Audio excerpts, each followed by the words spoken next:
There is a quiet problem sitting in millions of backyards across this country, and most homeowners have no idea it's costing them. They planted an apple tree. Maybe two. They watered it, pruned it, sprayed it, fenced it from the deer, and waited, and waited. And what they got back after all those years of effort was a handful of scabbed, wormy fruit. A tree that struggled through every late frost, and a grocery bill that kept climbing anyway. The truth nobody told them is this. The apple tree, for all its romance and storybook charm, is one of the most demanding, disease-prone, labor-heavy fruit trees you can plant on a small piece of land. It is not the workhorse people think it is the diva. And while homeowners have been pouring time, money, and chemicals into chasing the perfect apple, there are 15 other fruit trees, most of them shockingly unfamiliar, that quietly outproduce apples by 2, 5, even 10 times the harvest with a fraction of the trouble. These are the trees the old homesteaders knew about. The ones nurseries don't push because they don't ship well to supermarkets. The ones that thrive where apples sulk. And once you see what they can do, you will start to wonder why we ever decided that one fragile fruit deserved the center of the American yard. Let's start with the problem because it matters. A standard backyard apple tree faces a long list of enemies. Apple scab, fire blight, cedar apple rust, codling moth, plum curculio, late spring frosts that wipe out the entire bloom, and a need for a second compatible variety nearby just to set fruit at all. Even when everything goes right, a healthy semi-dwarf apple gives you maybe 1 to 3 bushels in a good year, and only after 5 to 8 years of patient waiting. That is the baseline. That is the bar. Keep that number in your mind, because every tree we are about to walk through quietly clears it, and most of them clear it without spraying, without fussing, and without breaking your back. The first tree most people overlook is the mulberry. A single mature mulberry tree can produce between 60 and 100 pounds of fruit, and some of the older heritage varieties push past 200. It begins fruiting in just 2 to 3 years. It needs no pollinator partner. It laughs at drought once established. The berries taste like a blackberry crossed with honey, and they ripen over a long window, which means you are not drowning in a one-week panic harvest the way you do with apples. The reason you don't see mulberries in stores is simple. They bruise the moment you look at them. They cannot survive a truck ride. That weakness in the supply chain is exactly why they belong in your yard and not on a shelf. Plant one Illinois everbearing or a Pakistan mulberry, and you have shade, fruit, chicken feed, and pie filling all from the same tree for the next 70 years. Next on the list is the persimmon, and specifically the American persimmon, not the temperamental Asian kind most people have tried once and disliked. American persimmons are native, hardy down to 30 below, and produce a fruit so sweet that early settlers called them sugar plums. A mature tree drops between 200 and 400 pounds of fruit a year. Read that again. 400 pounds from a tree that asks for almost nothing. No spraying, no pruning theater, no fungal warfare. The catch, and there is one, is that you must wait until the fruit is fully soft and almost translucent before eating, or it will pucker your mouth like nothing in nature. But once they are ripe, they taste like caramel pudding hanging from a branch. The third tree the old folks knew and the new folks forgot is the pawpaw. The pawpaw is the largest edible fruit native to North America. The flavor is somewhere between mango, banana, and vanilla custard, which is why the early American name for it was the custard apple. A mature pawpaw produces 25 to 50 pounds of fruit per tree, and a small grove of 3 or 4 trees can flood your kitchen every September. Deer, leave it alone. Insects, leave it alone. It contains natural compounds that make it almost pest-proof, which means no spray schedule, no orchard ladder, no chemical warfare. You will never find a pawpaw in a grocery store because the fruit lasts about 3 days off the tree. That is not a flaw. That is a moat around a treasure.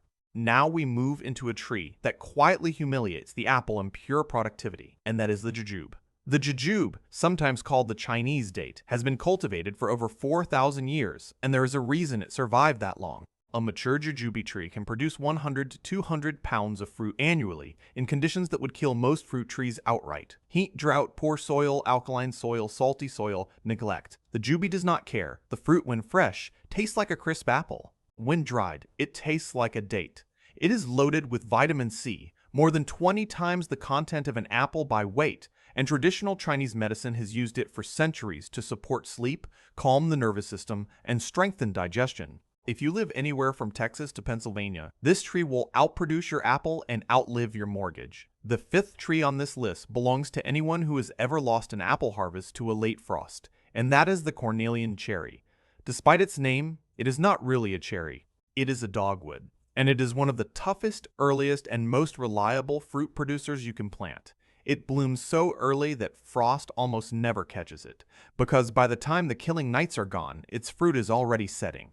A mature cornelian cherry produces between 40 and 80 pounds of tart ruby red fruit that makes extraordinary jam, syrup, and traditional Eastern European cordials. It has been used in folk medicine across the Caucasus for centuries to support immunity and gut health, and modern analysis shows it contains some of the highest levels of certain antioxidants found in any temperate fruit. You can plant it as a hedge. You can plant it as an ornamental. Either way, it feeds you. Sixth is the medlar, a tree so old it appears in medieval manuscripts and so forgotten that most nursery workers cannot pronounce it. The medlar produces a strange brown fruit that must be bledded, which means softened past the point of normal ripeness, before it becomes edible.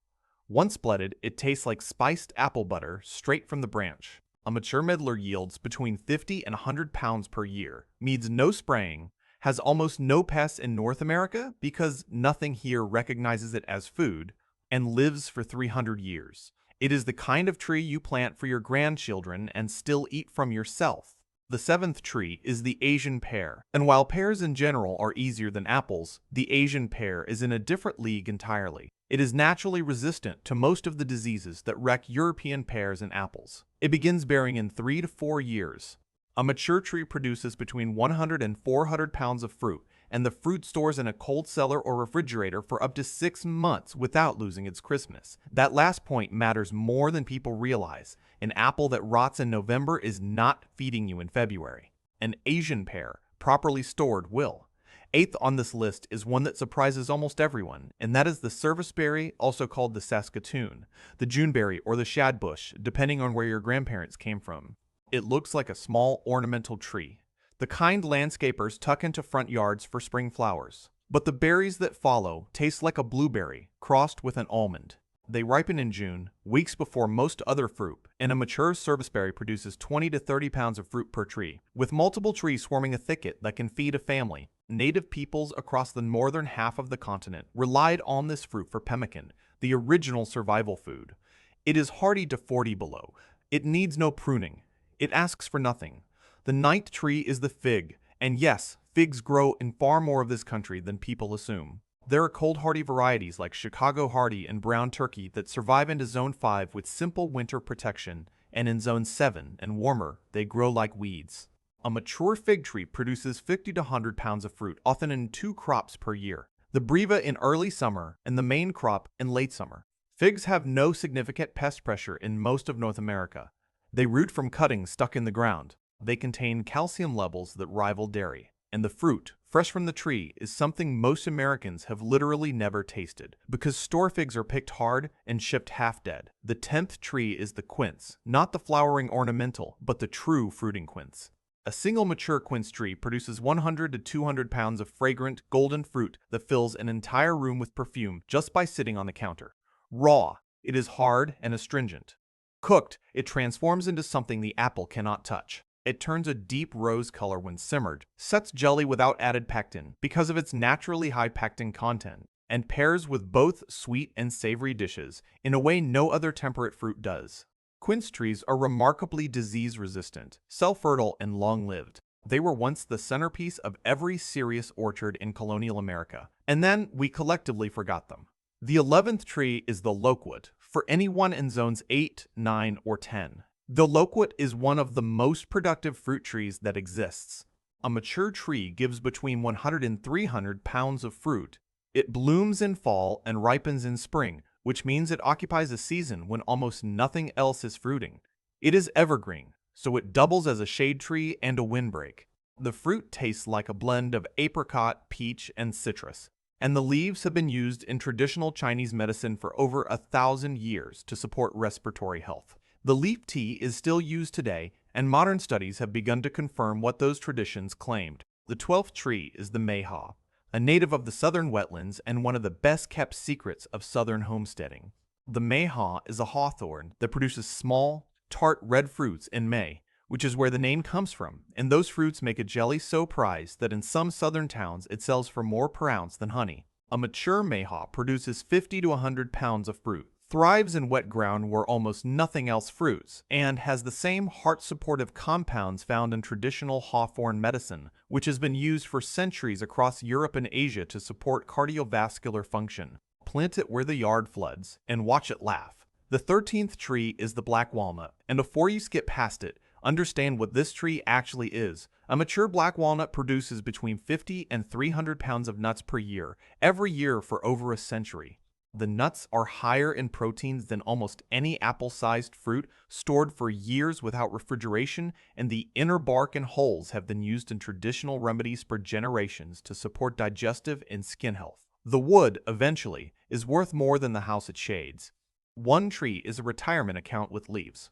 The trade-off is that black walnut releases a compound called jujube that limits what can grow underneath it. So you plant it on the edge of the yard, not in the middle of the garden, and you let it do its quiet work. The 14th tree is the elderberry, and while purists will argue it is a large shrub rather than a true tree, in practice it grows tall enough, fruits heavily enough, and lives long enough to count.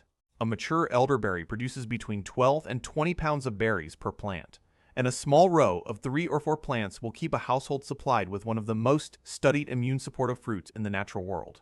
Elderberry syrup has been used across European folk medicine for centuries during cold and flu season, and modern research has repeatedly examined its effects on respiratory illness, with results that have kept the demand high and the price in stores absurd. A 4-ounce bottle at the health store can run $15. A single mature elderberry plant produces enough fruit to make gallons of it. Just remember that the raw berries and especially the leaves and stems should never be eaten uncooked because they contain compounds that must be deactivated by heat. Cook them properly and they become medicine. And the 15th tree, the one that might quietly be the most useful of all, is the gumi, sometimes spelled gumi, a member of the autumn olive family. The gumi is a nitrogen-fixing fruit tree, which means it pulls nitrogen out of the air and feeds the soil around it, improving the growth of every other plant within reach.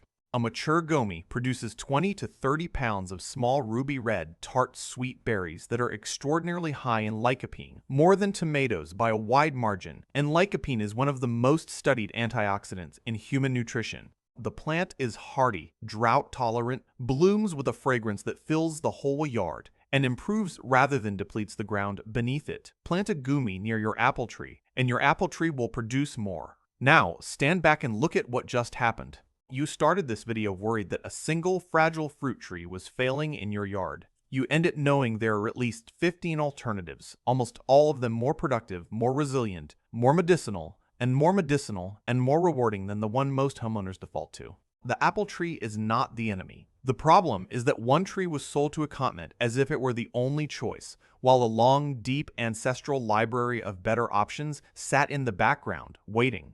The strategy, if you take only one thing from this, is layering. The old homesteads did not plant one tree. They planted a guild. A mulberry for early summer abundance and shade, a serviceberry for June, a jujube for heat and dry years, a pawpaw for September, a persimmon for the first frosts, an Asian pear for winter storage, an elderberry for the medicine cabinet, a gumi at the edge to feed the soil. Together, those trees produce fruit from May through November, store food into February, and ask for almost nothing in return. The total yield from a small backyard guild like that easily exceeds 1,000 pounds of food per year once mature. 1,000 pounds. From trees most homeowners have never heard of. This is the protection that gets quietly removed when food systems consolidate around a handful of commercial varieties. When you depend on the supermarket, you depend on the supermarket.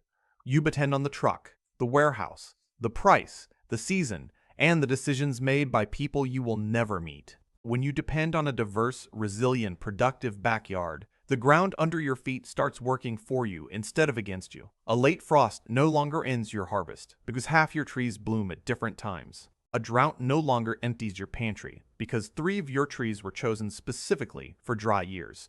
A pest outbreak no longer wipes you out because nothing on your land is a monoculture. A brief word of responsibility before we close. Always confirm the variety you plant is suited to your climate zone. Always learn proper handling for fruits like elderberries that require cooking. Always cross-check medicinal uses with a knowledgeable practitioner if you are managing a health condition or taking medication. Nature is generous, but she rewards the people who pay attention. If even one of these 15 trees is new to you, and one of them is going into your yard this season, that is the entire reason this channel exists. Tell me in the comments which one surprised you the most, which ones already grow where you live, and which one you are planning to plant first. If you found this useful, subscribe and stay close, because the next video walks straight into the medicinal side of these trees, the leaves, the bark, and the old remedies hidden inside them that almost nobody talks about anymore. Take care of your soil, take care of your trees, and they will take care of you for the rest of your life.